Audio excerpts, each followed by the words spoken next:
Bienvenue à toi aussi dans cette nouvelle vidéo. Si tu n'es pas abonné, veuillez vous abonner et activer la cloche des notifications pour ne rien rater. On commence.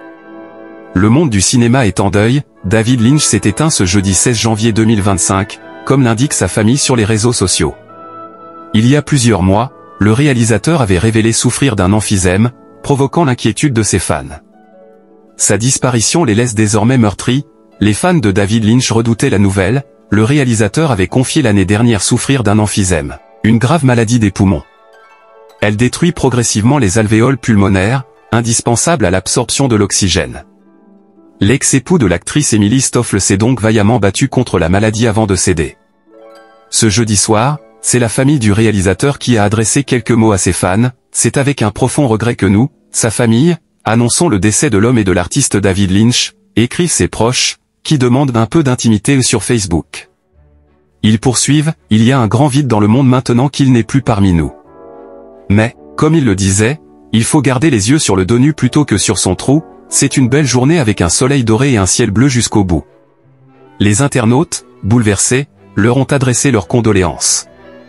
Beaucoup soulignent aussi le véritable génie créatif de David Lynch. David Lynch a réalisé 10 longs métrages entre 1977 et 2006, ainsi que la série télévisée Twin Peaks. Son cinéma, surréaliste, était aussi ambitieux que poétique. La dimension étrange de ses films et son style lynchien en ont fait sa signature. Le public lui doit notamment la version de 1984 du film Dune, une œuvre remise au goût du jour par Denis Villeneuve.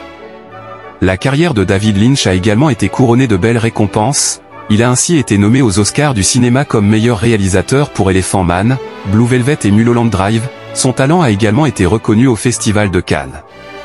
David Lynch y a reçu la Palme d'Or pour son film Sailor et Lula en 1990. Outre sa carrière au cinéma, l'artiste s'était ensuite illustré dans de nombreux domaines, peintre, photographe, musicien, designer ou encore vidéaste web. Il avait également mis sa notoriété à contribution en 2005 en créant la fondation David Lynch, qui promeut la méditation transcendantale pour aider les populations dites à risque. Alors que Danse avec les stars s'apprête à faire son grand retour, l'absence d'Anthony Collette fait couler beaucoup d'encre. Christophe Licata a récemment réagi à son éviction, estimant que son implication dans les tensions de la saison précédente lui avait porté préjudice. Merci de nous avoir suivis. Si vous n'êtes pas encore abonné, veuillez vous abonner, aimer et activer la cloche de notification pour ne rien rater.